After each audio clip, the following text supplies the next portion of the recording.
Hey there, and welcome to the video. In the last video, we touched briefly on the many ways which we have tried, for better or for worse, to organize the color of the world around us.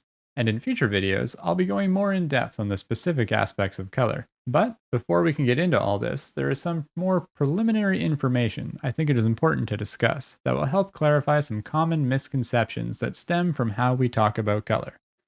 So, in this video, we'll talk about what we talk about when we talk about color. Colloquially, it is common to refer to the concepts of color and hue interchangeably. Color is an umbrella term that encompasses the value, chroma, saturation, and hue of light being reflected off of or emitted from an object. A simple example to explain the subtle difference between color and hue is in the case of the colors brown or pink. Brown is a shade of orange, and pink is a tint of red.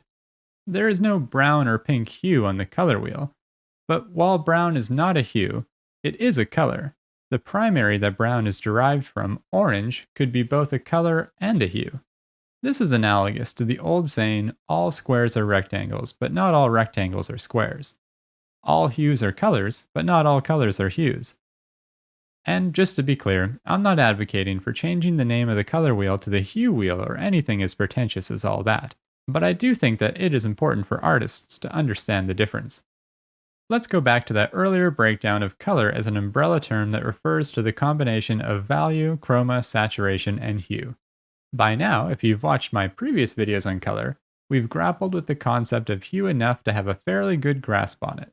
But let's define the term here to really solidify it. A hue is an aspect of the culturally relative grouping of the phenomenon of the variety of visible light.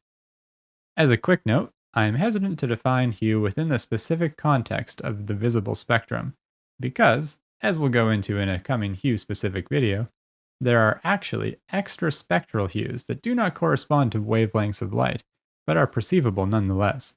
So, what about the other three elements of color? Let's first look towards value. In the context of color, value refers to the amount of light being held by a given hue. Using the maximum chroma of a hue as the base, the more light in the hue, the more the resulting color is tinted, and the less light in the hue, the more the resulting color is shaded. Though there are different ways in which we can organize value, one of the most common ways to do so is on a scale of 0 to 9. The darkest possible value would equate to pure black, which is useful for defining the next element of color, saturation. Saturation is the path that a color takes towards black relative to the maximum chroma of the color's relative hue. This definition is most relevant with regards to traditional art as, for reasons that we will, you've guessed it, get into in a later video, digital color spaces tend to redefine saturation within different contexts. I use Clip Studio Paint, but look how dramatically the saturation slider changes position based on the context I put the color navigator window into.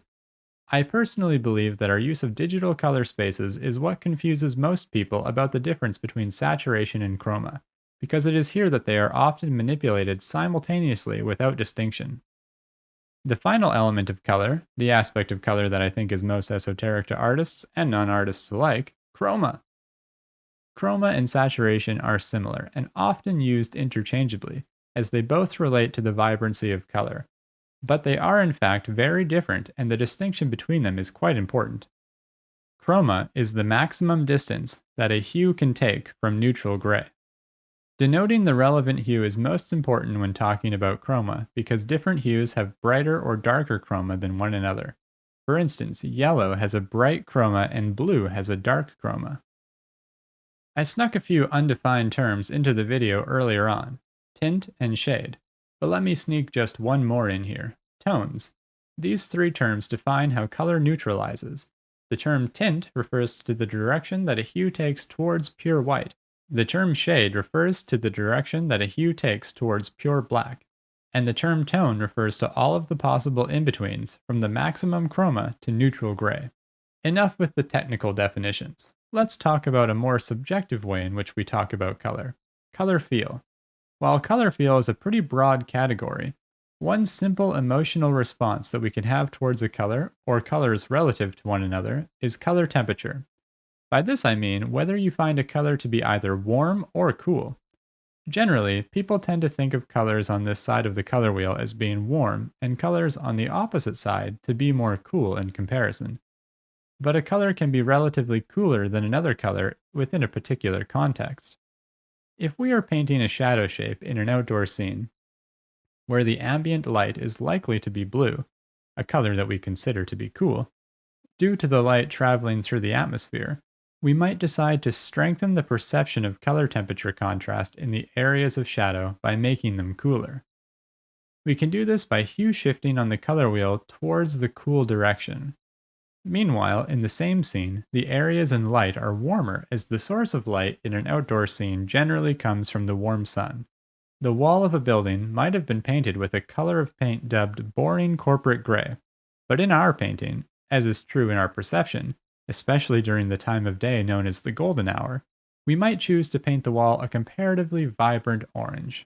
Well, we've come to the end of another video, and so this is where I would like to reiterate that color is a nebulous concept. Our very human and cultural perceptions of color are the amalgamation of interactions between our brain and our eyes with the physical phenomenon of light and its behavior within our planet's atmosphere. This is to say that our study of color is too intimate to be boiled down to the arrangements on a wheel. In summary, when we talk about color, we are talking about the light and the manner in which it is reflected off of, refracted through, or absorbed by objects, and how our eyes interpret such phenomena. In order to talk about this, we use terms to denote the relative lightness or darkness of a hue, such as value, tint, shade, tone, the perceived vibrance of color, chroma, saturation, and the emotional response that one or more colors evoke within us, color feel or color temperature. When working with color, try to be open to your emotional response to colors and how they interact with one another, and let your feelings be the guide. And don't worry if you get lost. Color is a friendly forest. That's about all I got time for in this video. Stay tuned for the next one, where we'll be going in depth on the topic of value. I'll see you then. Wait, am I using the term to define the term? I have to change that.